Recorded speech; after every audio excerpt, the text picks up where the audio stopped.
তখন পরমেশ্বর বললেন, আলো হোক, আর আলো হলো। পরমেশ্বর দেখলেন আলো ভালোই হয়েছে। পরমেশ্বর অন্ধকার থেকে আলো পৃথক করে দিলেন। আর পরমেশ্বর আলোর নাম দিন রাখলেন ও অন্ধকারের নাম রাখলেন রাত। সন্ধ্যা হলো, প্রভাত এলো।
এটা আমার জন্য?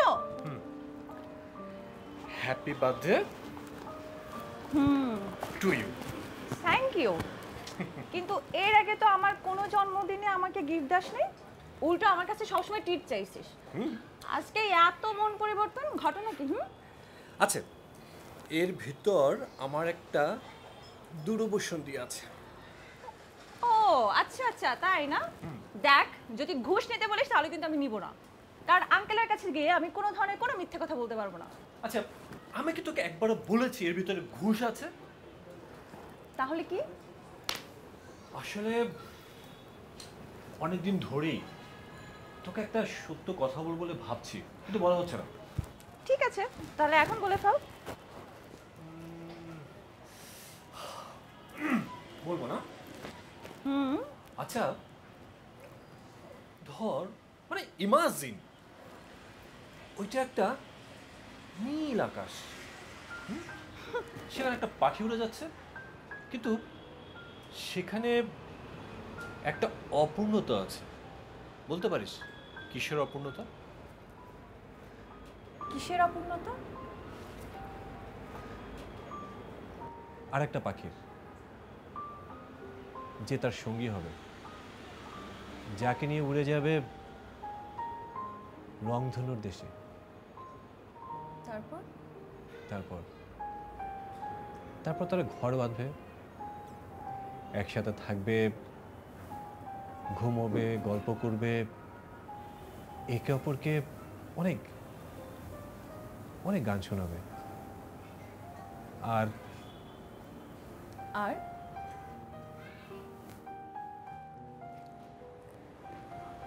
অনেক ভালোবাসবে।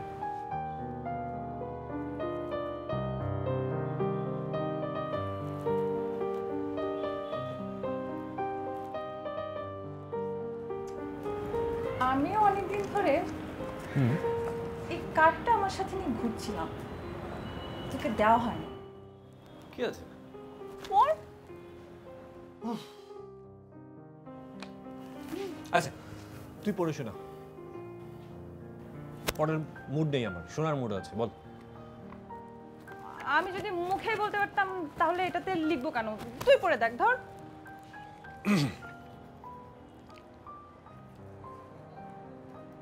যে কথাটা মুখে বলতে পারি না, যে কথাটা আমার চোখ দেখে বুঝে ফেলা উচিত, বলতো সে কথাটা কি? কি? ভালোবাসি। ভালোবাসা আমার। এটি তোমার জেসিকা।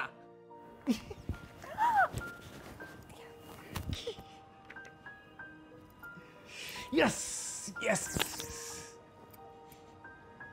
অবশেষে বলতে পারলাম।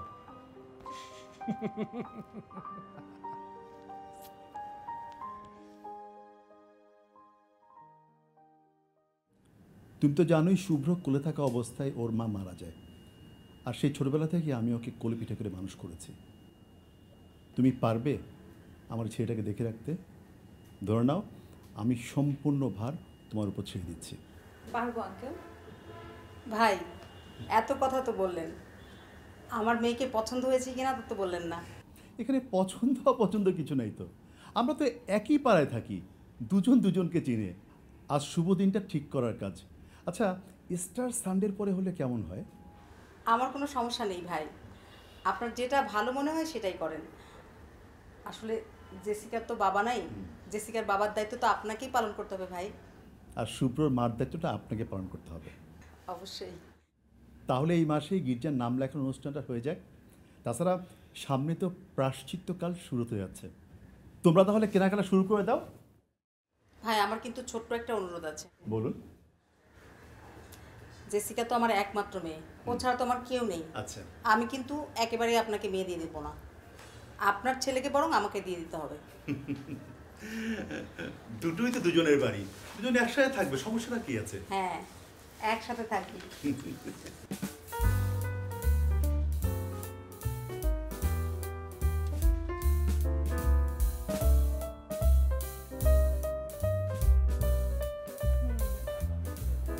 আচ্ছা, তুমি কিন্তু লাল কালারের শাড়িটা নিতে পারতে। লাল কালারে তোমাকে যা লাগে না, জোস। বলছি তো মার, লাল শাড়িতে না আমারও অদ্ভুত লাগে, আমার ভালো লাগে না। আরে শুধু তোমার ভালো লাগে দেখ কি আসে যায়, আমার তো ভালো লাগে। আরে আমার কাছে তোমার কাছে অদ্ভুত লাগে, আমার কাছে জোস লাগে। হইছে। এই শাস্তি কাপ, আমি তো বাবার পাঞ্জাবের ব্যাগটা ফেলে এসেছি। তুমি এক কাজ করো, এটা নিয়ে একটু নিচে গিয়ে গাড়ি ঠিক করো, মানে রিক্সা ঠিক করো, আমি 5 মিনিট নিয়ে আসি। তাতে যাবে।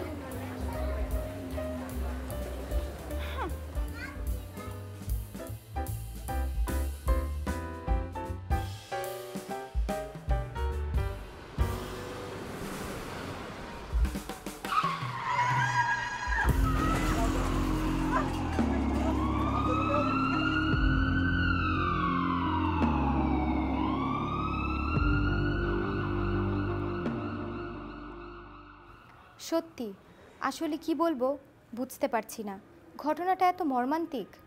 আমি বইটা কয়েকবার পড়েছি। এর সাথে যিশুর পুনরুত্থানেরও সম্পর্ক আছে। আমি চেয়েছি মানুষের মধ্যেও মূল্যবোধ এবং মানবিক বোধের পুনরুত্থান ঘটুক।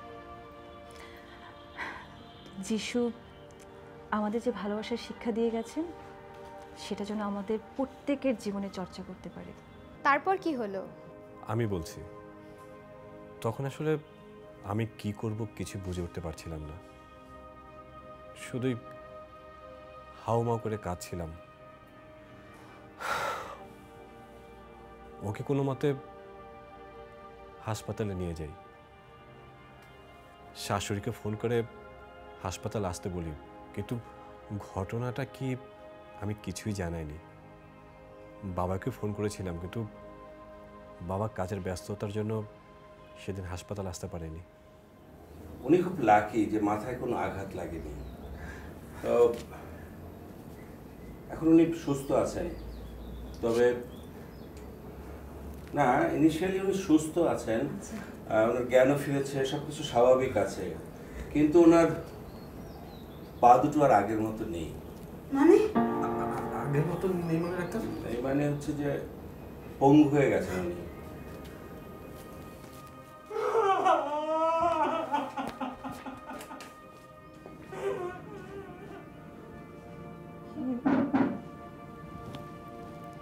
শুভ্র, হ্যাঁ, আমি তোমার শুভ্র। আমি আর হাঁটতে পারবো না শুভ্র, তাই না? কি বললো? তুমি হাঁটতে পারবে না? তুমি হাঁটতে পারবে, দৌড়াতে পারবে, যেখানে খুশি তুমি সেখানে যেতে পারবে। মিথ্যে বলছো তুমি শুভ্র। আমি তোমাদের কথা শুনছি।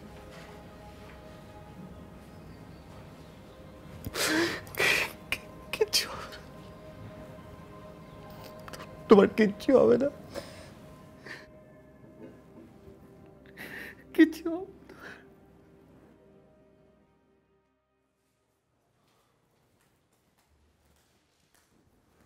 শুভ্র,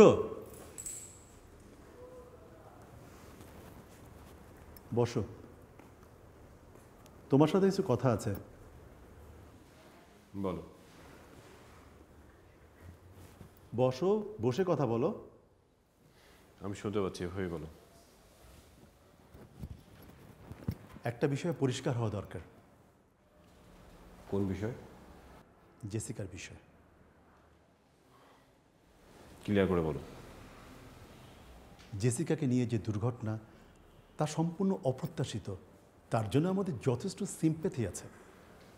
তুমি কি বলতে চাচ্ছ বাবা? আমি চাই না তুমি আর ওর সাথে কোনো সম্পর্ক রাখো। দেখো বাবা, আমি জেসিকাকে ভালোবাসি, আর ও যে অবস্থা থাকুক না কেন, আমি ওকে বিয়ে করতে চাই। আমি বুঝতে পারছি তোমার মনের অবস্থা। তাছাড়া বিয়ের মতো একটা বড় সিদ্ধান্ত। আমি চাই না আমার ছেলে কোনো পঙ্গু মেয়েকে বিয়ে করুক। তাছাড়া তোমার মা নেই, এই বাড়িতে যে বউ হয়ে আসবে তাকে যথেষ্ট দায়িত্ব নিয়ে পালন করতে হবে। সেটা জেসিকার পক্ষে সম্ভব না। হ্যাঁ, আমি যা করেছি তোমার ভালোর জন্য করেছি। বাবা, যিশু তো বলেছেন অসুস্থ মানুষের সেবা করতে, তাদের পাশে থাকতে, ভালোবাসতে। তাহলে আমি কেন ভয় পেয়ে পিছিয়ে যাব বাবা? হ্যাঁ, এটা ঠিক, আমার জীবনটা হয়তো 8-10টা মানুষের মতো হবে না, একটু বেশি কষ্ট করতে হবে। বাবা, যিশু তো কষ্ট করেছেন। তিনি যদি ভয়ে ক্রুশ কাঁধে না নিতেন, তাহলে আমরা কি করে পাপ থেকে পরিত্রাণ পেতাম বাবা? দুর্ঘটনার কথা বলছো, সেটা তো তোমার আমার যে কারো জীবনে আসতে পারে। একই দুর্ঘটনা যদি আমার জীবনে ঘটতো, তাহলে কি তুমি আমাকে দূরে সরিয়ে দিতে? বাবা, তুমি যেটা ভাবছো সেটা যিশুর শিক্ষা নয়। তুমি ভুল করছো, ভুল করছো বাবা।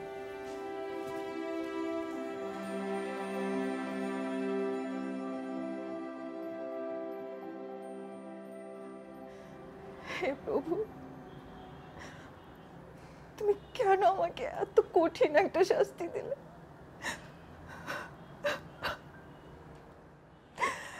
এভাবে বেঁচে থাকার চেয়ে তো মরে যাওয়া অনেক ভালো। আমি জানি আমার শুভ্র অনেক কষ্ট পাচ্ছে, কিন্তু ওর তো কিছুই করার নাই। ও আমাকে ভালোবাসে, সত্যি আমাকে অনেক বেশি ভালোবাসে।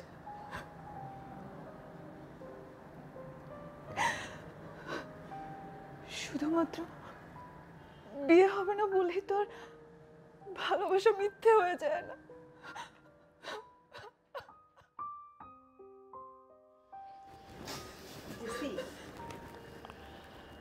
ফাদার এসেছে তোর সাথে দেখা করতে।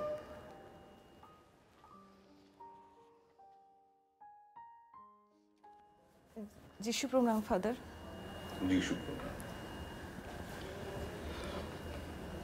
এখন কেমন বোধ করছো? কিছুই ভালো লাগছে না ফাদার।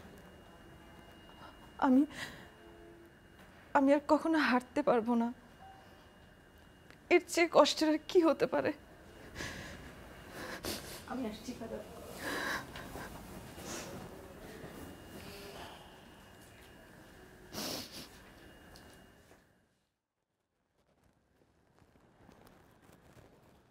জেসি, আমি তোমার সাথে আমার জীবনের একটি অভিজ্ঞতা সহভাগিতা করতে চাই, হয়তো তোমাকে সাহস দেবে।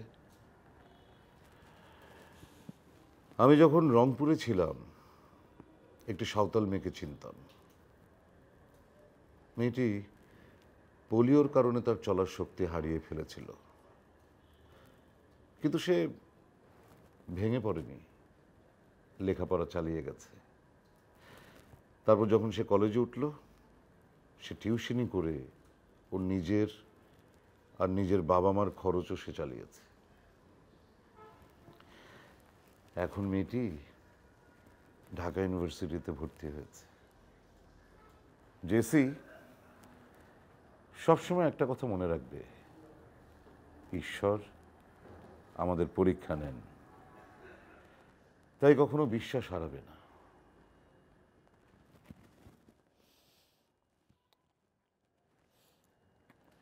নাও, এটা ধরো। যখনই খুব হতাশ বোধ করবে তখনই বাইবেল পড়বে, দেখবে আশার আলো দেবে। ধন্যবাদ ফাদার।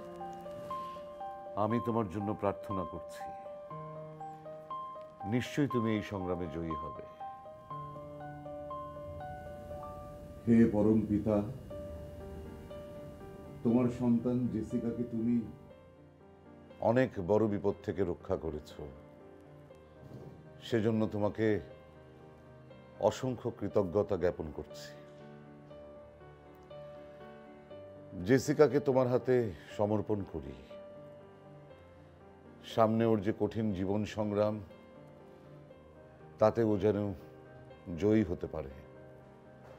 ওর মনোবল তুমি দৃঢ় করে দাও,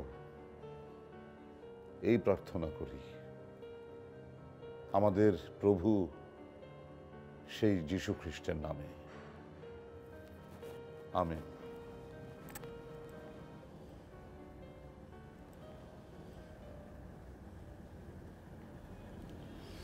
ফাদার, আমার আর শুভ্রর কি আর কোনোদিন দেখা হবে না?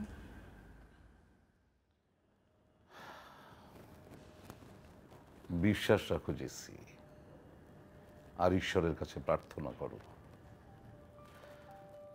তোমাদের ভালোবাসা যদি সত্যি হয়ে থাকে, তাহলে নিশ্চয়ই উনি তোমার ডাক শুনবেন। আর যদি শুভ্রর সাথে তোমার কখনো দেখা না হয়, তাহলে ভেবো এটাও ঈশ্বরের পরিকল্পনারই অংশ। জীবনের দুঃখ কষ্টগুলোকে তুমি যদি হাসি মুখে বরণ করে নিতে পারো, তাহলে দেখবে জীবনটা একটা শীতল ঝর্ণাধারা।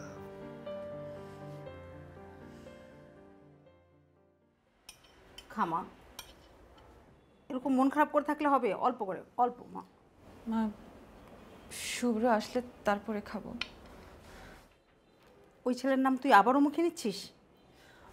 মা, শুভ্রর তো কোনো দোষ নেই, ওর বাবার অমতে কিছুই করতে পারে না, কিন্তু ও তো আমাকে সত্যি ভালোবাসে। মা, চুপ কর, একদম চুপ। ওর নাম আমার সামনে একদমই নিবি না। মা, শুভ্র শুভ্র এসেছে মনে হয়।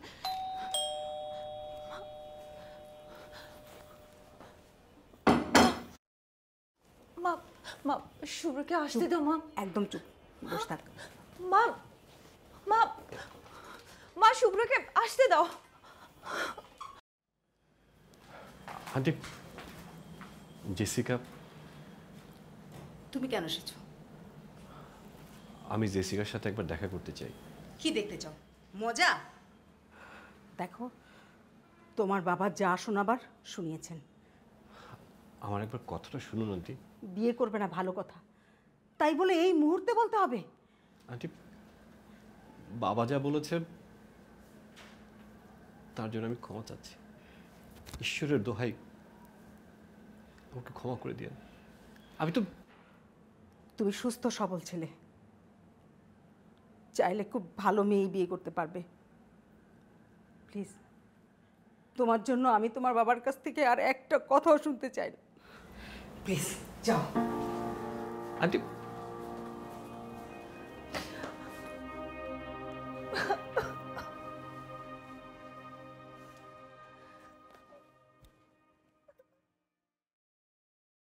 দুঃখিত, কাঙ্ক্ষিত নম্বরটিতে এই মুহূর্তে সংযোগ দেওয়া সম্ভব হচ্ছে না।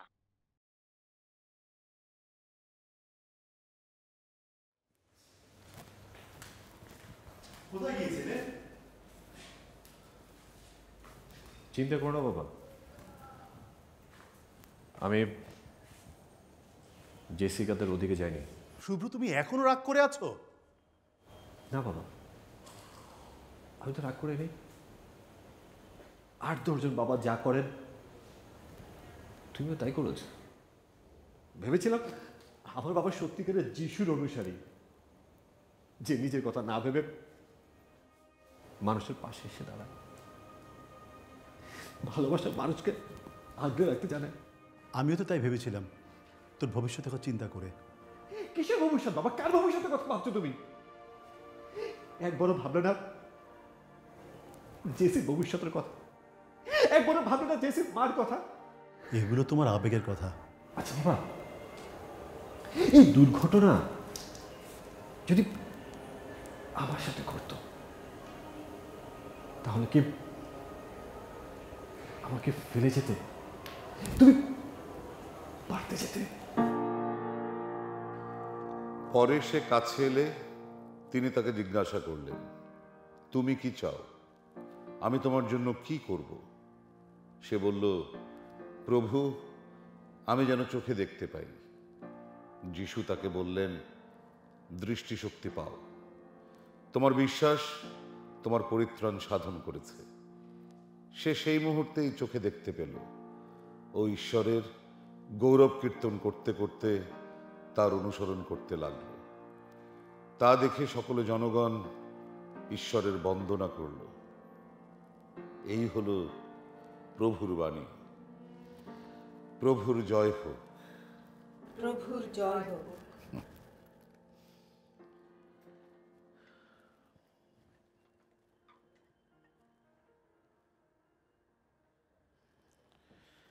তুমি ভেঙে পড়ো না জেসি। ঈশ্বরের উপর আস্থা রাখো, যিশুকে ডাকো। নিশ্চয়ই তোমার ডাক তাঁর কাছে পৌঁছাবেই। শুভ্রর সাথে বিয়েটা ভেঙে যাওয়ার পর থেকে সারাক্ষণ মনমরা হয়ে থাকে, কিচ্ছু খাওয়া দাওয়া করতে চায় না। ফাদার, আপনি ওকে একটু বুঝিয়ে বলেন। কেন নিজেকে কষ্ট দিচ্ছ মা? প্রত্যেক মানুষের মনের ভেতরে ঈশ্বরের বাস। ঈশ্বর আমাদের মনের কষ্ট সব টের পান। কখনো মনে করো না তুমি একা। ঈশ্বর সব সময় তোমার সাথে আছেন। তার প্রতি বিশ্বাস রাখো, তার প্রতি আস্থা রেখে সুন্দর জীবনযাপন করো। দেখবে তোমার মনের সব ইচ্ছা পূরণ হয়ে যাবে। হে ঈশ্বর, তুমি আমার জেসিকাকে দেখে রেখো, ওকে সুস্থ রেখো। ও যেন আমাকে ক্ষমা করে দেয় ঈশ্বর। তাই বাবার অমতে আমি ওকে গ্রহণ করতে পারিনি। ঈশ্বর, তুমি আমাকে শক্তি দাও, আমাকে ধৈর্য দাও। সামনে আমার যে কঠিন পরীক্ষা, আমি যেন তাতে ভয় না পাই। আমার হাত ছেড়ো না তুমি ঈশ্বর। আমি আমার শুভর জন্য প্রার্থনা করি, তুমি ওকে দেখে রেখো। ঈশ্বর, আমার বাবাকে সঠিক পথ দেখাও। তার ভিতরে মানুষের জন্য মানুষ, এই শিক্ষাটা দান করো, যে শিক্ষা যিশু সবাইকে দিয়েছিলেন।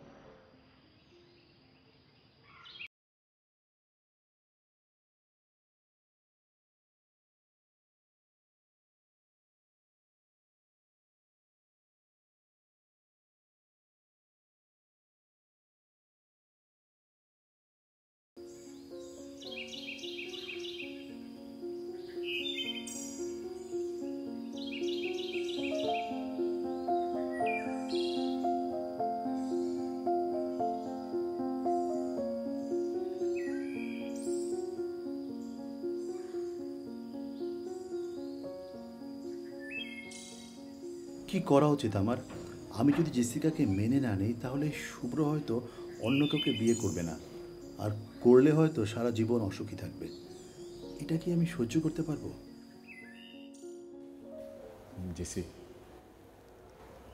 আমরা তো জানি আমরা একে অপরকে কতটা ভালোবাসি।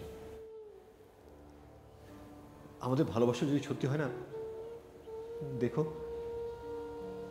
ঈশ্বর আমাদের ডাক শুনতে পাবেন। না শুভ্র, তোমার বাবা ঠিক কথাই বলছেন। আমাকে বিয়ে করে তোমার ভবিষ্যৎ নষ্ট করো না তুমি। ভুল করছো জেসি, তুমি তো ভালো করে জানো আমি 8-10টা ছেলের মতো নই। আমি তোমাকে ভালোবাসি। তুমি যে অবস্থায় যেভাবে থাকো না কেন, আমি তোমাকে ভালোবাসি। তোমার জন্য আমার কোনো ত্যাগ এটা যন্ত্রণার নয়, বরং এটা আমার আনন্দের।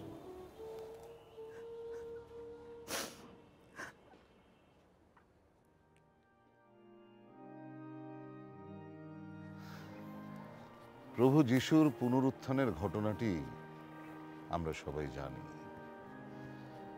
কিন্তু যিশুর এই পুনরুত্থানের ঘটনাটি কিভাবে আমরা আমাদের জীবনে তাৎপর্যপূর্ণ করে তুলতে পারি সেদিকে কারো নজর নেই। প্রভু নিজেই বলেছেন যে তোমরা তোমাদের প্রতিবেশীকে সবচেয়ে বেশি ভালোবাসবে, এমনকি নিজের শত্রুকে ভালোবাসবে, অসুস্থ মানুষকে সেবা করবে। অথচ আমরা আমাদের কাছের মানুষদেরও ভালোবাসতে পারি না। যখনই কেউ কোনো বিপদে পড়ে আমরা তাদেরকে এড়িয়ে চলি, নিজেকে লুকাই, যেন তাদের জন্য আবার কোনো আত্মত্যাগ করতে না হয়। অথচ স্বয়ং ঈশ্বর পাপিষ্ঠ মানুষের জন্য করেছেন মহত্তম ত্যাগ স্বীকার। নিজের পুত্রকে তিনি সঁপে দিয়েছেন ক্রুশে, মানুষকে ভালোবেসে। আমরা তখনই প্রকৃত খ্রিস্ট ভক্ত হতে পারব যখন একে অন্যের দিকে সাহায্যের হাত বাড়িয়ে দেব। কারো বিপদের দিনে ভালোবাসা নিয়ে এগিয়ে যেতে হবে, ত্যাগ স্বীকার করতে হবে, তবেই না প্রকৃত খ্রিস্ট ভক্ত হওয়া যাবে। অথচ আমরা সামান্য দুঃখেই কত কাতর হয়ে পড়ি। অথচ দেখুন, স্বয়ং প্রভু এই পৃথিবীতে মনুষ্যরূপে এসে কি যাতনা ভোগ করেছে, আর সেটা মানুষকে ভালোবেসে। মানুষকে পাপ থেকে মুক্ত করতে সৃষ্টি করেছেন মানব প্রেমের এক অনন্য দৃষ্টান্ত, যেন আমরাও একে অন্যকে তার মতো করে ভালোবাসতে পারি, অন্যের দুঃখে সমব্যথী হতে পারি। আজকের যুগে আমরা নিজেদেরকে বলি আধুনিক, অনেক ব্যস্ততা আমাদের, এই মোবাইল, টিভি, ইন্টারনেটে আমরা সারাক্ষণ বুঁদ হয়ে থাকি, সময় নেই, খালি ছুটছি, টাকার পেছনে ছুটছি। অথচ দেখুন, আমাদের অমূল্য যে সম্পদ, আমাদের হৃদয়, আত্মা আজ মৃতপ্রায়, তার যত্ন নেওয়ার সময় আমরা পাই না। আমাদের হৃদয় আত্মা থেকে তাই আজ মানবিক বোধ বিলুপ্ত প্রায়। আমরা এমনই এক অমানবিক সমাজে বাস করছি যেখানে সবাই চলছি স্বার্থপরের মতো। কেউ কারো বিপদে তো হাত বাড়িয়ে দিচ্ছি না, বরং তাকে দূরে সরিয়ে দিচ্ছি। এই জন্যই সমাজে বাড়ছে বিচ্ছিন্নতা বোধ আর হতাশা। আর এসব ঘটনা থেকেই ঘটছে নানান অপরাধ। যিশুর পুনরুত্থানের কথা স্মরণ করে আসুন না আমরাও আমাদের হৃদয়ে পুনরুত্থান ঘটাই শুভ বোধের, চর্চা করি মানবিকতার, শুদ্ধ করি হৃদয়, একে অপরকে জড়িয়ে ধরি, ভালোবাসায়। আমরা যদি এই মনোভাব নিয়ে একে অন্যকে গেঁথে নিতে পারি, তাহলে এই সমাজ হবে আরো সুন্দর, এই পৃথিবী হবে আরো সুন্দর।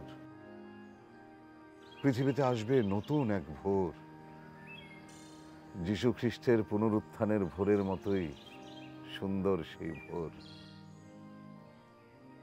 আমাদের হৃদয়ের মাঝে উদিত হবে রক্তিম সূর্যের মতোই নিঃস্বার্থ ভালোবাসা, বিশ্বাস। ভালোবাসা আর বিশ্বাস, এই দুইয়ের বন্ধনে তো আমাদের বারবার বাঁচিয়ে তোলে। পুনরুত্থান ঘটে আমাদের মৃত আত্মার।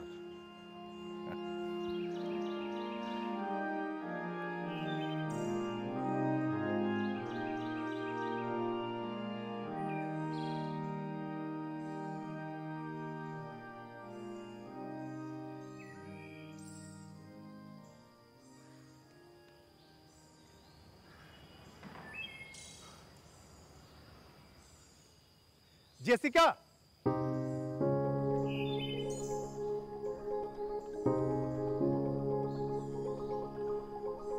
কেমন আছো মা? আমি ভালো, আপনি কেমন আছেন? ভালো আছে, কিন্তু এতদিন ভালো ছিলাম না, কিন্তু তোমাকে দেখে আমার খুব ভালো লাগছে।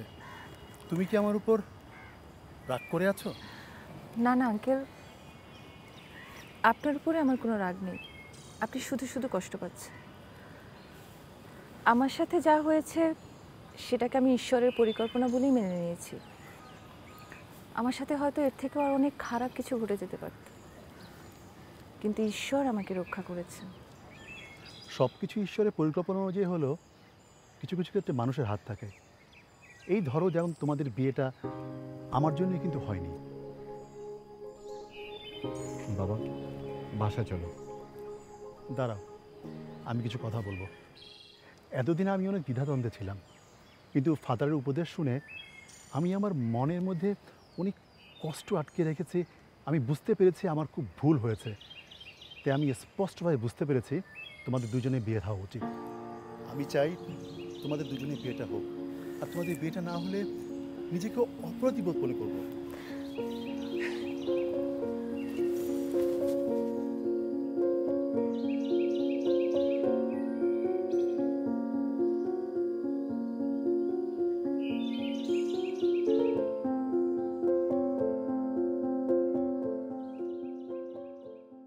সত্যি, সবাই কিন্তু এমন সময় কোনো মেয়েকেই বিয়ে করতে রাজি হতো না, অথবা কোনো মেয়েই এমন অবস্থাতে কোনো ছেলেকে বিয়ে করতে রাজি হতো কি না জানা নেই। আপনি কিন্তু সাহসের পরিচয় দিয়েছেন। আমি সাহসী না, খুবই ভীতু। কিন্তু জেসিকার ভালোবাসা আমাকে অনেক সাহসী করে তুলেছে। বিয়ের 2 বছরের মাথায় জেসিকার মা আর আমার বাবা দুজনই মারা যায়। 1 বছরের ভিতরে দুজনকে হারিয়ে আমরা খুব দিশেহারা হয়ে পড়েছিলাম। মা বেঁচে থাকতে আমাদের কোনো অসুবিধাই হতো না। মাই জেসিকার সব দেখাশোনা করত। কিন্তু মা মারা যাওয়ার পর আমরা দুজনেই যেন অকুল পাথারে পড়ে গেলাম। তখন যে একটা নার্স রাখবো সে অবস্থাটাও আমাদের ছিল না। আবার ওকে যে বাসায় একা রেখে যাব সে ধরনের মানসিক শক্তিও আমি পাইনি। কিভাবে এত কিছু ম্যানেজ করলেন? আমি কিছুই করিনি। শুনুন, আমি কোনো সুপারম্যান না। তখন অবশ্য আমার জেসিকা একা একা অনেক কিছু করতে শিখেছে। জানেন, আমি না অবাক হয়ে ভাবতাম এত কিছুর পরেও ও নিজের মনকে এতটা শক্ত করে রেখেছে কিভাবে। ওনার বইতে সেসব কথা আছে। সত্যি, আপনাদের গল্প শুনে আমি অনেক অনুপ্রাণিত। আপনাদের ইন্টারভিউটা আমাদের পত্রিকায় ছাপা হলে আরও সাড়া পাবে বইটা। আপনাকে অসংখ্য ধন্যবাদ। ও আচ্ছা, আপনাকে একটা সুখবর দেই। আপনার লেখিকা কিন্তু মা হতে চলছে। Wow, congratulation. Thank you. আচ্ছা, আজকে তাহলে উঠি। আপনাদের সাথে পরিচয় হয়ে ভালো লাগলো। ভালো থাকবেন। ও আচ্ছা, একটা ছবি নিতে হবে। অবশ্যই।